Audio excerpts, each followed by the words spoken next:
أما بعد فأعوذ بالله من الشيطان الرجيم بسم الله الرحمن الرحيم يا أيها الناس اتقوا ربكم الذي خلقكم من نفس واحدة وخلق منها زوجها وبث منهما رجالا كثيرا ونساء واتقوا الله الذي تساءلون به والأرحام إن الله كان عليكم رقيبا صدق الله المولانا العظيم وصدق رسوله النبي الكريم قال النبي صلى الله عليه وسلم النكاح من سنتي فمن رغب عنه وليس مني وقال النبي صلى الله عليه وسلم كلها متاع وخير متاع الدنيا المرأة الصالحة أو كما قال عليه الصلاة والسلام بارك الله لنا ولكم في القرآن المجيد ونفعنا هذا الذكر الحكيم اللهم صل على محمد صلى الله تعالى عليه وعلى آله وأصحابه أجمعين আলহামদুলিল্লাহ বিবাহের মতো একটি গুরুত্বপূর্ণ দ্বীনের হুকুম এই মজলিসে ইতিমধ্যে আদায় করা হয়েছে। আল্লাহ তাআলা এই মজলিসকে কবুল করুন, সবাই বলি আমিন।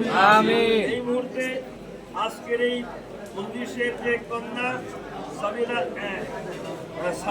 সাদিয়া নাসরিন সৃষ্টি, এই কন্যাটিকে জন্মের পর থেকে এতদিন পর্যন্ত তার বাবার তত্ত্বাবধানে লালিত পালিত হচ্ছিল।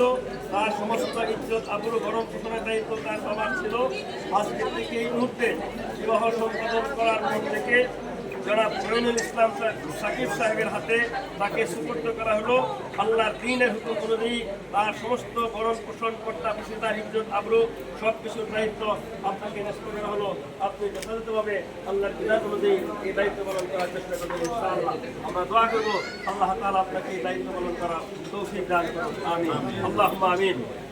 আলহামদুলিল্লাহি রাব্বিল আলামিন والصلاة والسلام على خير خلقه محمد وعلى آله وصحبه أجمعين ربنا تقبل منا إنك أنت السميع العليم وتب علينا إنك أنت التواب الرحيم ربنا آتنا في الدنيا حسنة وفي الآخرة حسنة وقنا عذاب النار رب العالمين। এই মুহূর্তে বিবাহের মতো একটি গুরুত্বপূর্ণ দ্বীনের হুকুম পালন করা হলো এই মজলিসে। আল্লাহ আপনি এই মজলিসকে খায়ের বরকত দিয়ে আপনি কবুল আর মঞ্জুর করে নেন। আল্লাহ এই মজলিসের মধ্যে আপনার খাস রহমত নাজিল করেন। আল্লাহ যেই বর কনেকে আজকের থেকে দাম্পত্য সম্পর্ক আল্লাহ স্থাপিত হলো, আল্লাহ তাদের আম্মা বা দাদা দাদি নানা নানি আত্মীয় স্বজন আল্লাহ যারা দুনিয়াতে নাই তাদেরকে আপনি মাগফিরাত নসিব করে দেন। আল্লাহ যারা জীবিত আছেন তাদের হায়াতে বরকত দান করেন, যারা অসুস্থ আছেন তাদেরকে সুস্থতার নিয়ামত নসিব করেন। আল্লাহ আজকের মজলিসকে আপনি বরকত দিয়া কবুল করেন। আল্লাহ তাদেরকে দ্বীনের উপর চলার তৌফিক দান করেন।